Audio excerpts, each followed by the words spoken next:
Jones here, back live. Robert David Steele is our guest.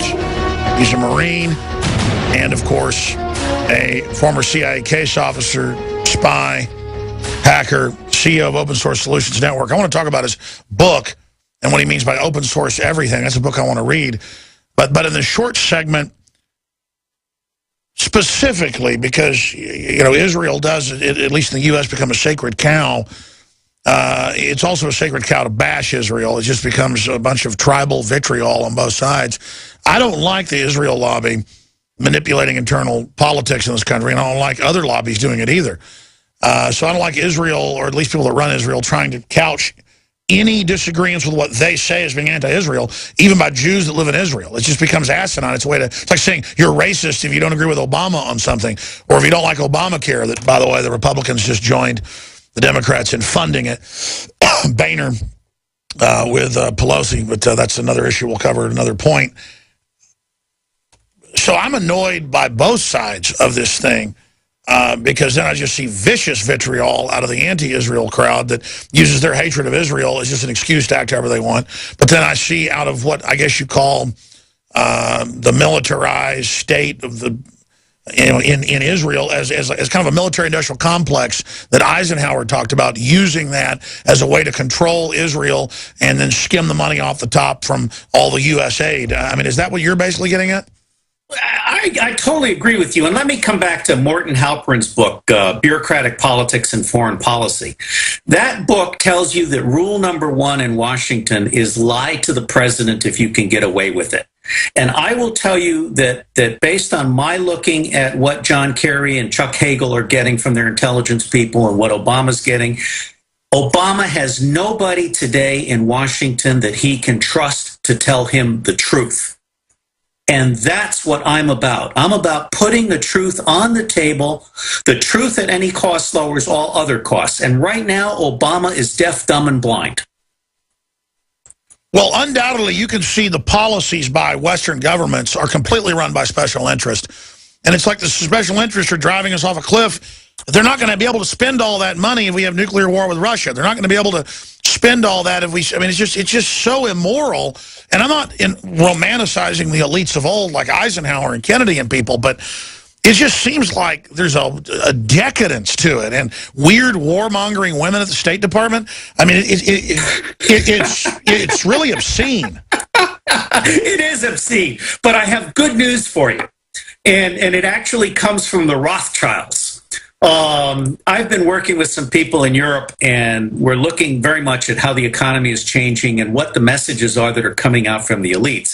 And I want to give Kissinger and Fareed Zakaria high marks, which I don't normally do, because they've broken ranks with the insiders that are pushing this war on ISIS. And if people go to Phi Beta Iota, the public intelligence blog, and just search for ISIS, they'll get some very compelling, truthful surveys of what's actually going on.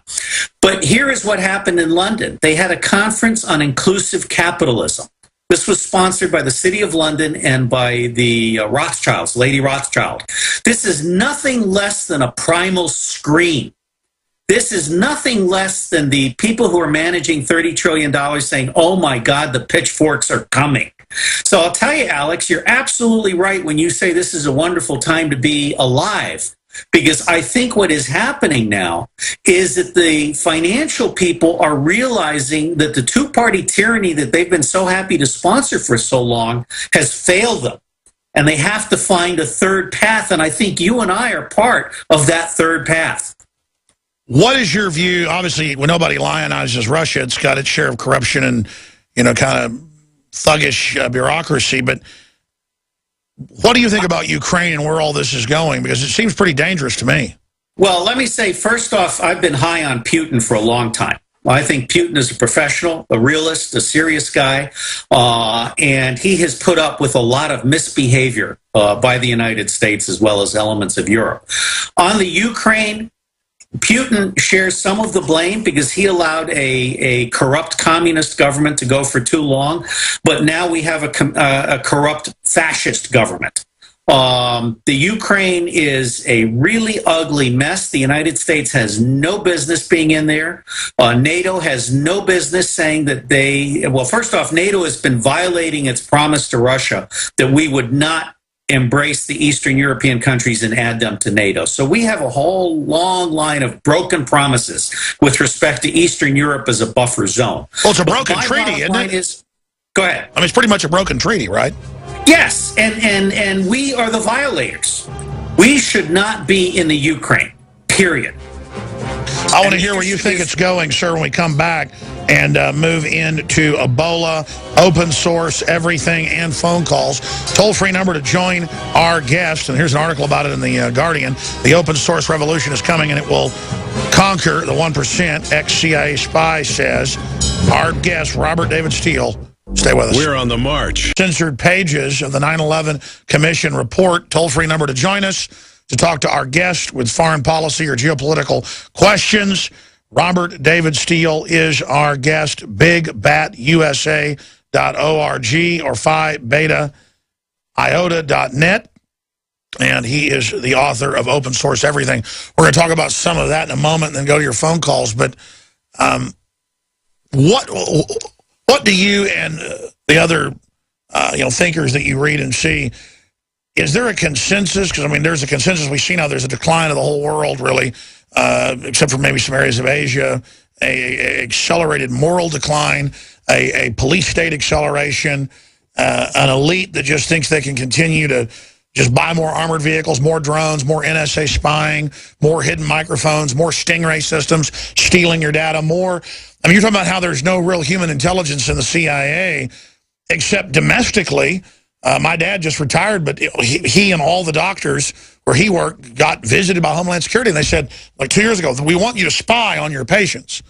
And they said, what, like terrorists? People that said, no, just, everybody. Tell us what they're thinking. Come to monthly meetings with Homeland Security. We can even get you a little card, and if you work enough for us, give you some money. They were like trying to turn doctors into like spy informants, and a lot of them, watch 24 or something, think it's really cool, but most of them knew that it was like going to work for Ceausescu or something.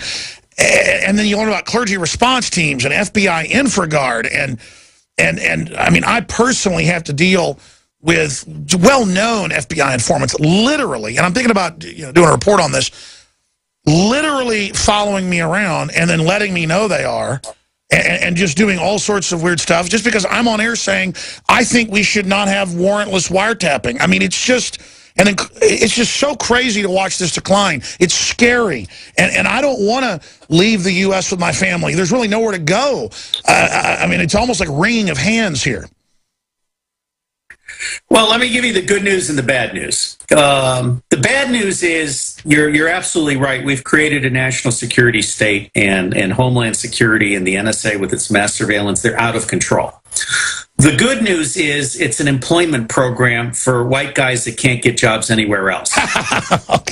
Okay, and what you really have, because, I mean, I'm part of that community. I've been part of that community. I still care for that community. My wife still works for that community. And the bottom line is 95% of these people are good people trapped in a bad system. What this is all about is spending money, because Congress gets a 5% kickback, and nobody really cares whether Homeland Security and the NSA are effective or not. They're not. In fact, almost virtually everything that's happened in the United States has been a false flag event. It has not been a real event, and NSA has not prevented a single terrorist incident, and neither has Homeland Security. So the good news is this is really the U.S. government budget out of control, serving special interests and giving Congress a 5% kickback. It's not actually the Orwellian state. It's more of a perversion of the Orwellian state. So it's like a bunch of country club folks and others just running around with all this high-tech power. And it's basically just a way to continue the gravy train rolling. Because, I mean, sure, the Nazis had a security state, but they were really going around grabbing people and were somewhat organized. I got to give people credit, because, yes, they will assassinate you, and they will lock you up without due process. And there are some pretty bad things that are happening, but it's a very, very small, tiny percentage. I remember Madeleine Albright's memoir. She talked about how as Secretary of State, she was a gerbil on a wheel. So just think of these people as 10 million gerbils on wheels. Yeah. You've got an idea of how threatening they actually are to the Constitution. Well, my problem is that... Well, you are another case entirely. Sure. They definitely don't like me. They hire, though, these really obviously sociopathic, psychopathic, borderline personality disorder, narcissist types who go around doing their dirty work. And, you know, it's usually their operatives, not even agents or people. And then you'll find people with 2 or 3 degrees and a big combat resume that run 8 miles every morning and are super moral and, you know, volunteer at the church. And they're just literally at a cubicle. And then you'll just have whoever's psychopathic just running around on the streets, you know, doing whatever they want. I mean, I had family. Obviously, the CIA recruits a lot out of Texas who just, you know, before they died were just point blank that, you know, they were taken out of the Army, put in black ops teams, and went around assassinating people inside the U.S. And it just, you start learning how pervasive all this is. So when you say, yeah, they lock people up, they have rendition, they kill people, it is a very small percentage, but